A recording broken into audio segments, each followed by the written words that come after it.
아멘. 오늘 본문은 모든 죄인들이 반드시 처하게 되는 그 최종적 자리가 어딘지를 보여줍니다. 대표로 두 행악자가 등장하고 있죠. 우리는 이 두 사람이 예수님에 대해서 다른 태도를 보였다는 그 이야기를 잘 알고 있지만 사실 이 성경의 이야기를 살펴보면 그렇게 단순하지만은 않다는 것을 알게 됩니다.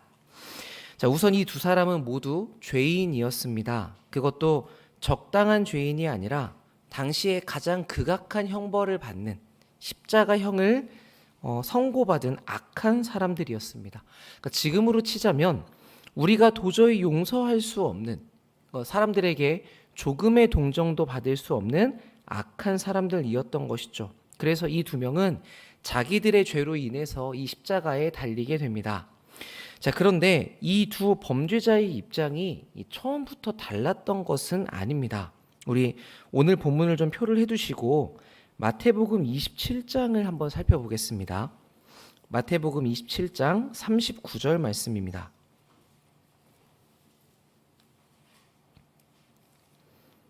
마태복음 27장 39절부터 우리 44절까지 볼 텐데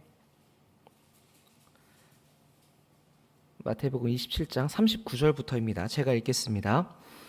지나가던 자들은 자기 머리를 흔들며 예수를 모욕하여 이르되 성전을 헐고 사흘에 짓는 자여 네가 만일 하나님의 아들이거든 자기를 구원하고 십자가에서 내려오라 하며 그와 같이 대제사장들도 서기관들과 장로들과 함께 희롱하여 이르되 그가 남은 구원하였으되 자기는 구원할 수 없도다. 그가 이스라엘의 왕이로다. 지금 십자가에서 내려올지어다. 그리하면 우리가 믿겠노라. 그가 하나님을 신뢰하니 하나님이 원하시면 이제 그를 구원하실지라. 그의 말이 나는 하나님의 아들이라 하였도다 하며 우리 44절은 같이 한번 읽어볼까요? 시작. 함께 십자가에 못 박힌 강도들도 이와 같이 욕하더라. 아멘. 자, 마태의 기록을 보면 모두가 예수님에 대해서 욕하고 있을 때에 이 십자가에 달렸던 범죄자 두 명 역시도 그때까지도 같이 예수님을 욕하고 있었다는 것을 알 수 있습니다. 그리고 이 죄인들은 목숨이 꺼져가는 그 생의 마지막 순간에 자기들의 운명을 결정지을 예수님의 십자가 좌우편에 놓이게 되었죠. 저는 이 장면이 모든 인생의 마지막을 보여준다는 생각이 듭니다. 사람은 평생 세상에서 자기의 욕심대로 살면서 남을 해하고 남의 것을 빼앗으며 내 것을 채워가며 살아갑니다. 그 주변에는 제 생각엔 이 강도들의 주변에도 하나님을 아는 신앙인들이 많이 있었을 것이고 그래서 하나님의 말씀인 율법을 들어본 적도 있었을 것입니다. 그런데도 평생을 그렇게 자기들의 무지 가운데 살다가 결국에는 이 죄에 대한 형벌을 선언받고 죽음의 자리에 놓이게 되는 것이죠.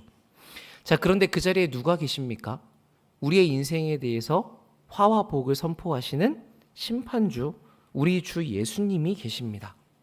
자, 원래대로라면 아무런 반전이 없이 이 사람들은 자기의 죄 가운데 죽음을 맞이했을 겁니다. 자신처럼 비참하게 죽어가는 이 어린 청년에게 무슨 구원을 바랄 수 있는가 싶은 마음이 들겠죠. 자, 그런데 바로 이 대목에서 우리 예수님이 어떤 분이신지가 분명하게 드러납니다. 여러분이 잘 알고 계시는 요한복음 3장 16절 말씀이 어떻습니까? 하나님이 세상을 이처럼 사랑하사 독생자를 주셨으니 이는 그를 믿는 자마다 멸망하지 않고 영생을 얻게 하려 하심이라. 자, 그 다음에 이어지는 17절 말씀도 있죠.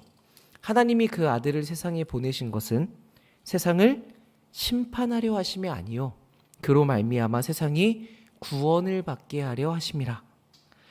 가만히 있으면 자동으로 이 죽음의 형벌을 당할 우리들에게 심판이 아닌 구원의 길을 열어주시려고 지금 십자가 위에서 예수님은 자신의 몸을 찢고 계셨습니다.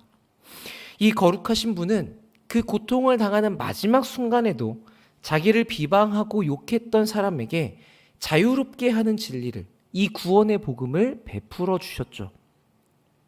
우리는 누군가에게 잘 해주려고 노력하다가도 애쓰다가도 내가 힘들어지고 내가 어려워지면 거기서 돌아서기 마련이지만 예수님은 그 고통과 죽음의 순간까지도 우리를 위해서 우리를 살리려고 하시는 것을 보게 됩니다. 지옥에 갈 영혼들을 지극히 긍휼하게 여기시는 예수님, 이 주님의 마음이 오늘 십자가에서 보여지는 것입니다. 자, 그런데 그렇게 같이 예수님을 욕하던 이 두 범죄자 중에 한 사람에게 어떤 변화가 갑자기 찾아왔습니다. 한순간에 그 영혼의 진리의 빛이 비추어졌던 것이죠. 자, 그러자 이 사람은 단번에 그 자리에서 다른 태도를 보입니다. 오늘 본문의 40절 말씀입니다. 하나는 그 사람을 꾸짖어 이르되 네가 동일한 정죄를 받고서도 하나님을 두려워하지 아니하느냐. 우리는 우리가 행한 일에 상당한 보응을 받는 것이니 이에 당연하거니와 이 사람이 행한 것은 옳지 않은 것이 없느니라. 아마 같이 십자가에 달렸던 다른 범죄자는 매우 당황스러웠을 겁니다. 지금까지 해오던 대로 예수님을 욕하고 있었는데, 아니 같이 자기 편을 들어주면서 욕하던 사람이 갑자기 너 하나님이 두렵지 않느냐고 자신을 꾸짖고 있었기 때문입니다. 이 전까지는 그 범죄자에게 이러한 마음이 없었습니다. 그래서 평생을 하나님을 두려워하는 마음이 없이 그 죄악들을 행하며 살아왔죠. 그런데 이 십자가에 달린 한순간에 복음을 깨닫게 되자 즉시 그에게 변화가 찾아왔습니다. 하나님을 두려워하게 되었다고 이야기하죠. 자, 하나님을 두려워한다는 말, 하나님이 계시다는 이 깨달음에는 죽음 이후의 세계가 있다는 사실이 반드시 포함이 됩니다. 그래서 이 강도는 예수님께 이렇게 구하죠. 예수여, 당신의 나라에 임하실 때에 나를 기억해 주십시오. 이것은 단지 천국이 있다는 사실 하나를 깨달아서 말하는 것이 아니었습니다. 이 사람의 이 한 문장에는 자신과 죄, 삶과 죽음, 이 세상과 지옥, 그리고 예수와 하나님의 나라, 그가 알고 있던 세상에 대한 모든 가치관들이 모두 전체적으로 다 바뀌게 되었다는 것을 보여줍니다. 교회를 오래 다니지만 하나님을 두려워하지 않고 자신의 방식대로 또 세상의 원리를 따라 신앙생활을 해서 세상과 벗하며 잘 지내는 사람이 있고, 교회를 온 시간은 짧지만 이 하나님의 원리를 따라 살기 때문에 세상과는 다른 삶을 사는 사람이 있습니다. 이것은 예수님을 얼마나 깊이 경험했는가, 이 십자가의 감격을 현재적으로 체험하고 있는가와 밀접한 연관이 있죠. 우리의 신앙의 심장이라고 할 수 있는 것은 이 예수님의 십자가로 인한 감동으로만 뛰기 때문에 그렇습니다. 그래서 우리의 신앙이 무언가 불분명하고 무미건조하다고 느껴진다면 우리는 다시금 이 예수님의 십자가로 달려가 그것을 붙들고 씨름해야 하는 것이죠.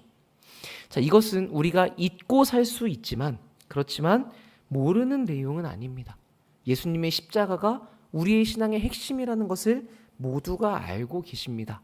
그래서 이 내용 자체는 새롭지 않을 수 있고, 때로는 그렇게 예수님을 구하고 십자가 앞으로 나아가려고 노력해봤는데 그것으로 인해서 어떤 회복이 잘 안 되더라 라고 생각하시는 분도 계실 수 있습니다.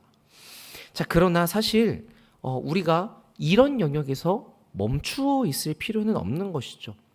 내 영혼의 생명을 회복하는 길은 오직 예수와 그 십자가를 경험하는 일밖에 없습니다.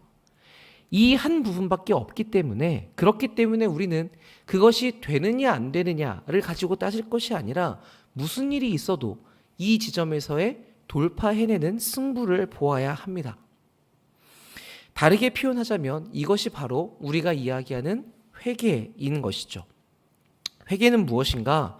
대단하게 통곡하고 또 무언가 우리의 죄들을 낱낱이 이야기하고 꼬치꼬치 고백하는 모양이 아니라, 나에게는 스스로 지금 어떤 구원을 이루어낼 수 없다는, 답이 없는 죄인이라는 것을 깨닫고 예수님밖에는 나를 건져주실 분이 없다는 것을 인정하는 행동입니다. 그러니까 우리의 모든 것을 다해서라도 예수님께만 매달릴 수밖에 없는 것이죠.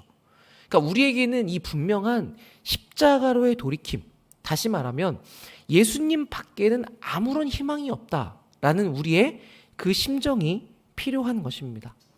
이렇게 주님께로 돌이킨 사람은 그 자리에서 곧장 세상을 꾸짖게 되고 예수님 앞에만 간구하게 됩니다. 내가 판단자가 되어서 왜 우리를 구원해내지 않느냐라고 공격하던 위치에서 완전히 뒤바뀐 자세로 예수님 앞에 엎드려서 그분의 판결과 그분의 구원 베푸심을 애원하는 그 모습으로 바뀌게 되는 것이죠. 오늘 우리가 본문에서 보는 이 변화된 행악자의 모습이 우리가 가져야 하는 모습이 무엇인지를 잘 보여줍니다. 우리는 그렇게 예수님을 향하려고 하고 무언가 십자가를 향하여 나아가려고 하지만 잘 안 된다는 느낌이 드실 수도 있지만 사실 우리가 이 일에 정말 우리의 최우선적인 소원을 두고 간절히 구한다면, 그렇다면 우리 예수님은 반드시 거기에 은혜를 베풀어 주십니다. 우리가 원하는 것보다도 예수님께서 우리에게 더 그 일을 행하시기를 바라고 계시기 때문이죠. 예수님의 마음이 얼마나 그러한지는 오늘 우리가 읽은 본문이 그것을 정확하게 보여줍니다. 평생을 극악한 죄인으로 살아왔던 이 사람의 단 한 번의 돌이킴에 대해서 예수님께서 어떻게 반응하십니까? 내가 진실로 이르노니, 다시 말하면 내가 보증을 쓸 것인데 내가 너에게 반드시 이루어 줄 거다. 오늘 너가 나와 함께 낙원에 있을 것이다. 그 자리에서 즉시 자신이 베풀어 주시는 구원을 허락해 주십니다. 평생을 그렇게 살아온 사람에게 그렇게 한다면 하나님의 자녀인 우리들에게는 예수님께서 얼마나 더 이렇게 해 주시겠습니까? 이 강도는 평생을 자기 마음대로 살다가 죽기 바로 직전에 구원을 얻습니다. 그래서 많은 사람들이 참 부러워하는 사람으로 꼽힙니다. 나도 저렇게 내 마음대로 살다가 죽기 전에 구원을 받으면 좋겠다. 이런 인생이 얼마나 좋은 인생이냐 싶은 마음이 우리 안에도 보일 때가 있는 것이죠. 자, 그런데 그렇게 단순하게 생각하는 어려운 것이 꼭 그렇지만은 않습니다. 왜냐하면 이 강도가 지금 이 십자가 위에서 잠시 그 순간에 이루어났던 회심과 우리가 세상을 살면서 어느 순간 예수님을 만나고 돌아올 때의 회심이 다른 것이 아니기 때문입니다. 단지 우리는 이 강도와 우리가 동일한 회심, 동일한 돌이킴, 동일하게 예수님을 찾게 되었는데 다만 거기서 우리는 이 구원을 받은 삶을 이 땅에서 그 주님의 영광스러운 부탁과 일하심에 동참하며 더 가치 있게 살 수 있는 복된 인생을 선물로 받은 사람들인 것이죠. 그래서 엄밀하게 따져보자면 이 강도보다 우리가 더 복된 인생을 누리고 있는 것이 맞습니다. 솔직히 여러분의 마음대로 살았던 시간들을 돌이켜보시면 어떻습니까? 그때는 그렇게 살고 싶었을 수 있지만 지나보면 내가 그때 그렇게 살지 말걸. 하나님 앞에서 너무나 부끄러운 시간이었다는 것을 고백하게 됩니다. 그러니까 죄를 선택한 기억들은 우리의 인생에서 후회로 다 점철될 뿐이죠. 그러나 이 십자가의 은혜를 깨닫고 주님을 향한 사랑을 회복한 사람은 예수님과 세상에 대해서 전과 같은 자세를 가질 수 없습니다. 다르게 살아가려고 노력을 하죠. 그렇게 한 번밖에 없는 가장 가치 있는 내 인생을 더 보람 있고 의미 있게 살아갈 수 있는 기회들로 하나님께 받게 되는 것입니다. 그래서 예수님의 이 십자가 사건은 지금 오늘을 사는 나와 깊은 관계 가운데 있습니다. 이 십자가 사건으로 인해서 지금 사는 우리들이 구원을 얻게 되었죠. 그리고 이 구원을 주시는 주님과 동행하는, 그렇게 세상을 담대히 걸어갈 수 있는 그런 힘을 얻게 되었고, 나아가 예수님이 이 땅에 베푸신 놀라운 구원이 무엇인지를 세상에 드러내는 빛의 역할을 하게 되었습니다. 세상을 살다 보면 우리의 인생이 참 작게 느껴질 때가 있습니다. 10대, 20대에는 무슨 일을 해도 할 수 있을 것 같았고 세상에서 내가 큰 포부를 한번 이루어내겠다라고 자신의 인생을 크게 생각하는 마음들을 가지고 있죠. 그런데 30대, 40대, 50대의 시간이 지나갈수록 우리의 인생이 얼마나 작고 좁은 것인지를 느끼게 됩니다. 그런데 그것은 정말로 우리의 인생이 작아서 아무것도 할 수 없구나 라는 것이 아니라 우리가 그렇게 약한 사람이고 자신에 대해서 깊이 깨달아 갈수록 그만큼 더 하나님을 의지하는 인생이어야 된다는 것을 배우는 과정인 것이죠. 다만 우리의 인생이 실제로 그렇게 작지 않은 것은 하나님이 보시기에 여러분의 삶만큼 가치 있는 인생이 없기 때문입니다. 이 세상에 있는 모든 피조물들은 다 허무와 싸우고 있습니다. 바울은 그것을 세상의 모든 피조물들이 헛된 것에 굴복하고 있다고 이야기를 하죠. 왜 그러냐면 답이 없어서 그렇습니다. 무언가 보람과 가치와 의미를 찾고 싶은데 세상에는 그게 없죠. 그러니까 아무리 구해도 자기 힘으로 그걸 찾을 수 없기에 사람들은 모두 다 날카로워집니다. 만족이 없기 때문이죠.